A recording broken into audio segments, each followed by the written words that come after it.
Good morning students. आज हम लोग एक टॉपिक पढ़ेंगे, calculus of variations. Calculus of variation में होता क्या है, ये एक मैथमेटिक्स की एक ब्रांच है जिसमें हम इन जनरल जैसे मैक्सिमा मिनिमा का डिस्कशन करते थे, किसी फंक्शन का एक्सट्रीम वैल्यू निकालते थे, उसी तरह हम यहाँ पे स्टडी करते हैं extreme and critical point for a curve. ठीक है, under certain condition calculus of variation is a mathematical discipline that may simplest be described a general theory for studying extreme and critical point. वही maximum minima को ही discuss करना है। इसमें देखिए एक वर्ड यूज होगा जिसको हम लोग कहते हैं functional.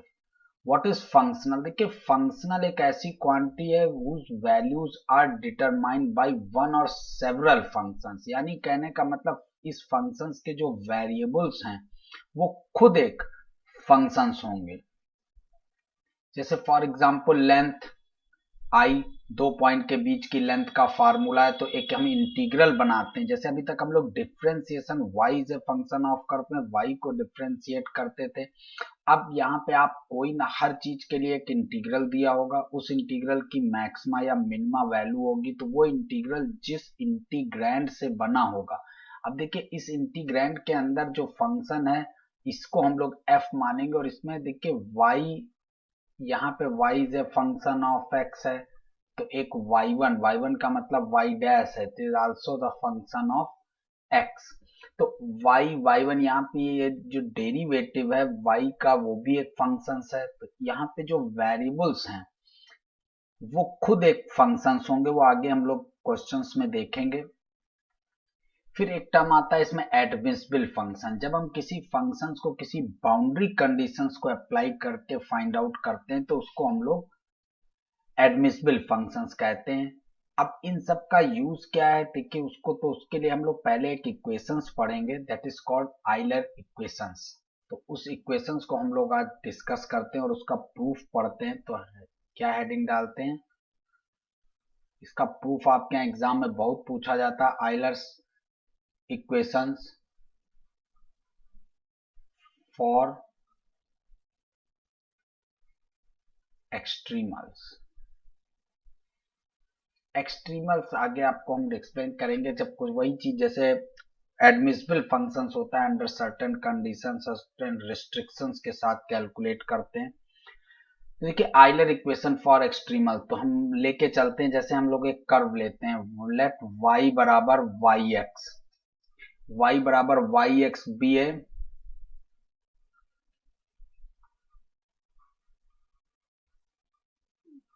admissible function that minimize the integral देखिए एक इंटीग्रल ले रहे हैं x1 से x2 और it is a variable of x y and y dash, जहां पे y डैश इस y का डेरिवेटिव है। यानी ये जो फंक्शंस हमें दिया है इससे रिलेटेड एक फंक्शनल लिया गया। देखिए इसके जो वेरिएबल है एक तो x है, एक y और एक y डैश है, y डैश y का ही डेरिवेटिव होता है। फिलहाल हम लोग जो आइलर इक्वेशंस प्रूव करने जा रहे हैं उसके में जो भी फंक्शंस लेंगे, यानी जो f होगा वो तीन चीजों से बना होगा, एक इंडिपेंडेंट वेरिएबल, एक y जो कि x का डिपेंडेंट वेरिएबल है, और एक उसका डिपेंडेंट का इंडिपेंडेंट के रेस्पेक्ट में डेरिवेटिव। तो इन तीन वेरिएबल से मिलके ये जो फंक्शंस बना है दैट इज कॉल्ड फंक्शन। अब देखिए हम लोग इसको सॉल्व करेंगे, इसको फिलहाल हम लोग इक्वेशंस 1 डालते हैं। अब देखिए ये कोई कर्व है, तो यहाँ पे हम लोग एक ज्योमेट्री देखते हैं पहले। It is your x axis, it is your y axis. देखिए दो पॉइंट है x1 x2, तो x एक्सिस पे अगर इन पॉइंट्स को लें तो इट इज x1 0 और इट इज व्हाट x2 0। तो ये हमारे दो पॉइंट्स हो गए, इनको हम लोग सॉल्व करेंगे।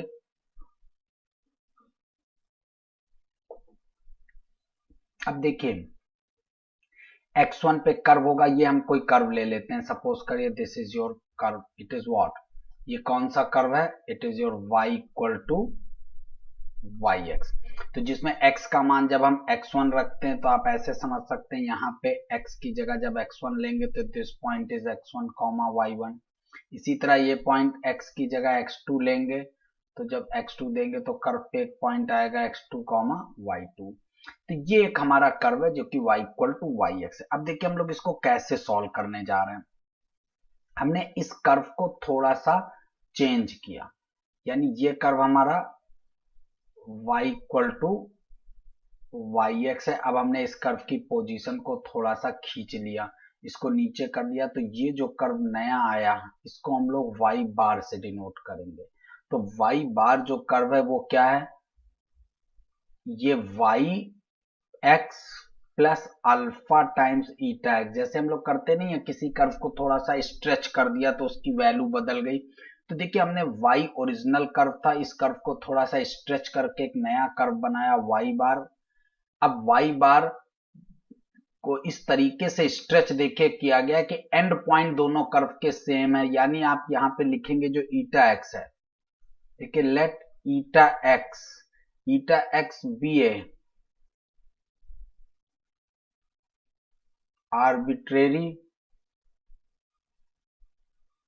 arbitrary function such that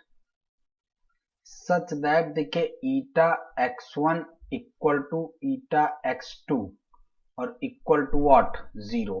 ये ऐसा फंक्शन है जिसका मान x1 और x2 पॉइंट पे 0 हो जाता है, क्योंकि देखिए x1 x2 पे दोनों कर्व एक ही जगह पे आ जाते हैं। तो यानी ईटा एक्स का मान x1 पे 0 हो जाएगा, तो जो मान y इस कर्व से मिलेगा x1 पे वही मान इस पे भी मिलेगा। यानी कहने का मतलब है इन दो पॉइंट पे y और y बार सेम हो जाएंगे। और देखिए इसमें अब हम एक पैरामीटर ले रहे हैं, take alpha as a parameter, and consider one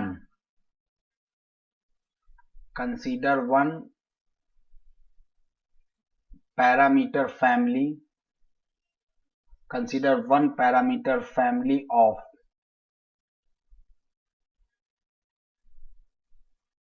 admissible function। एक पैरामीटर फैमिली लेते हैं एडमिसिबल फंक्शंस की, और देखिए कैसे सॉल्व करेंगे। यानी हमारा जो नया फंक्शन y बार है वो क्या है, y प्लस अल्फा ईटा एक्स। अब अगर हम इसको डिफ्रेंशिएट करें तो it is what y dash eta x plus alpha eta dash x. ठीक है, it is your equation 2, it is your equation 3। अब देखिए नया इंटीग्रल आई लेंगे, ये वही इंटीग्रल है जो अभी आपने लिया था x1 से x2, लेकिन अब हमने कर्व को थोड़ा सा स्ट्रेच कर दिया है, तो नए कर्व में जो काम x करता था वो x है, ये y बार हो गया और ये y बार डैश हो गया, ये y बार डैश हो जाएगा। ठीक है,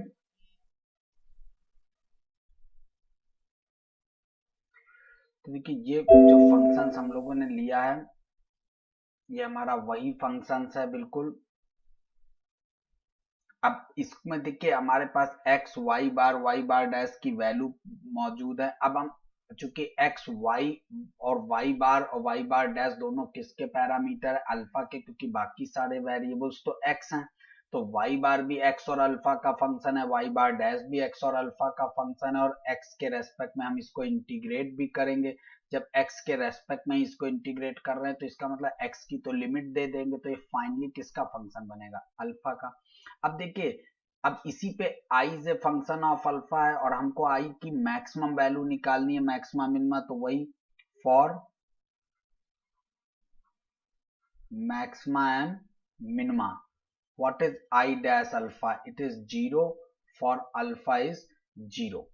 ठीक, इस कंडीशंस को हम लोग यूज करते हैं for maxima minima I dash alpha. जैसे हम लोग किसी कर्व का मैक्सिमा मिनिमा निकालते थे तो उसको डिफरेंशिएट करके 0 के बराबर कर देते थे, तो वही चीज I dash alpha 0, it is maximum minimum value alpha बराबर 0 पे आएगी। और एक चीज और देखिए, जब अल्फा 0 लेंगे तो y बार ही हमारा y हो जाएगा और y बार डैश ही y डैश हो जाएगा। तो देखिए हम इस कर्व को डिफरेंशिएट करने जा रहे हैं अल्फा के लिए, आई डैश अल्फा पहले निकालते हैं तो वही अंडर साइन ऑफ डिफरेंशिएशन से अल्फा का डेरिवेटिव अंदर चला जाएगा, यानी x1 टू x2 और it is del upon del alpha. ये हम लोगों ने अभी पिछले चैप्टर में कंसेप्ट यूज भी खूब किया है। और dx, अब देखिए जब हम आई डैश अल्फा को जीरो पुट करेंगे और आई डैश अल्फा जीरो है व्हेन अल्फा इज जीरो, ये एक स्टेटमेंट है उसको यूज कर रहे हैं। तो आई डैश अल्फा को जब हम जीरो पुट करेंगे तो अल्फा भी जीरो लेंगे। तो देखिए जब हम आई डैश अल्फा की जगह जीरो पुट कर रहे हैं तो यानी अल्फा भी जीरो है। और आपने अभी ऊपर देखा अगर अल्फा जीरो है, इफ अल्फा इज जीरो तो y ही हमारा y बार हो जाएगा।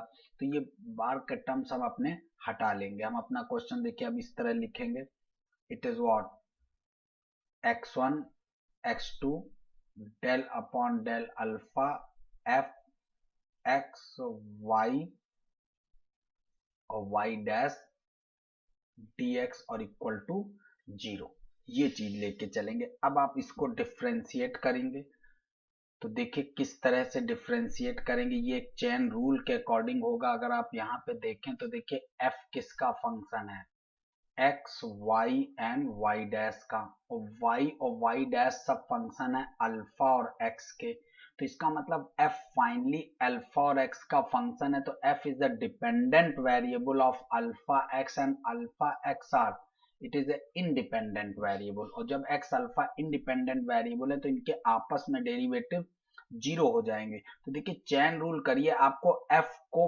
पार्शियल डिफरेंशिएट करना है अल्फा के लिए। यहां से देखिए हमें f को पार्शियल डिफरेंशिएट करना है अल्फा के लिए। तो देखिए जब चेन रूल खुलेगी तो चेन रूल पहले वही चेन रूल जैसे फर्स्ट ईयर में खोलते थे, f को अल्फा तक पहुंचना है तो पहले f को x के लिए। तो देखिए हम लोग पहले f को x के लिए करेंगे, फिर x को अल्फा के लिए पार्शियल, यानी x को अल्फा के लिए, फिर इसी तरह f को y के लिए और y को अल्फा के लिए, फिर f को y डैश के लिए और y डैश को अल्फा के लिए। ये क्योंकि चैन रूल आपने पढ़ा है फर्स्ट ईयर में, f को अल्फा के लिए करते हैं तो बीच में जितने फंक्शंस होते हैं सबके रेस्पेक्ट में f2x x2 alpha f2y y2 alpha f2y dash y dash to alpha. अब लेकिन देखिए x और अल्फा इस क्वेश्चन में एज ए इंडिपेंडेंट वेरिएबल्स का काम कर रहे हैं, इसलिए इनके आपस में डेरिवेटिव जीरो हो जाएंगे। तो this term is what, this term is zero. तो बचा क्या, it is x1 to x2 del f upon del y and del y upon del alpha plus del f upon del y dash and del y dash upon del alpha into dx equal to zero. अब देखिए इसको हम लोग solve करेंगे। Del y और del y bar dash का मान हम लोग देखिए निकाल सकते हैं इस इक्वेशन से। y बार को जब अल्फा के लिए करेंगे तो ईटा x बनेगा, y बार डैश को अल्फा के लिए करेंगे तो ईटा डैश x बचेगा। तो ये दोनों डेरिवेटिव की वैल्यू हम लोग रखे दे रहे हैं। तो देखिए क्या इंप्लाइज हो रहा है इस इंटीग्रल में, एक integral x1 to x2 del f upon del y, और डेल वाई को अल्फा के लिए करेंगे इट इज ईटा x, फिर plus del f upon del y dash, और वाई डैश को अल्फा के लिए करेंगे तो it is eta dash x equal to zero. अब देखिए अलग अलग दो इंटीग्रल बना लीजिए और इस पे देखिए ये इंटीग्रल तो हम लोग अलग कर लेते हैं, x1 से x2 del f upon del y eta x dx plus, और ये इंटीग्रल अलग कर लेते हैं x1 से x2 del f upon del y dash eta dash x dx equal to zero. अब देखिए सेकंड वाले इंटीग्रल को हम लोग सॉल्व करते हैं बाय पार्ट इंटीग्रेशन। ये term as it is del f upon del y eta x, और इस पे बाई पार्ट लगाते हैं। बाई पार्ट तो इसको फर्स्ट फंक्शन मान लेते हैं और इसको सेकेंड फंक्शन। तो रूल्स के अकॉर्डिंग देखिए फर्स्ट फंक्शन को रोकेंगे del f upon del y dash को, ईटा डैक्स को जब इंटीग्रेट करेंगे तो इट इज ईटा एक्स, फिर इस पे लिमिट लगेगी x1 से x2, फिर माइनस, फिर एक इंटीग्रल,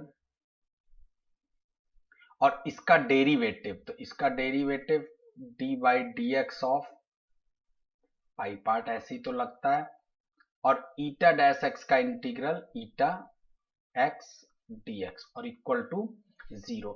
अब देखिए अभी हम लोगों ने एक जगह माना था कि ईटा x1 और ईटा x2 ये दोनों 0 हो जाते, तो देखिए जब अपर लिमिट x2 देंगे तो इसका मान चाहे जो पर it is your eta x2 और लोअर लिमिट पे इट इज ईटा x1, तो ये टर्म तो 0 हो जाएगा। तो देखिए क्या बचा, x1 x2 del f upon del y eta x d x और minus x1 x2 d by d x of del f upon del y dash और eta x d x equal to 0।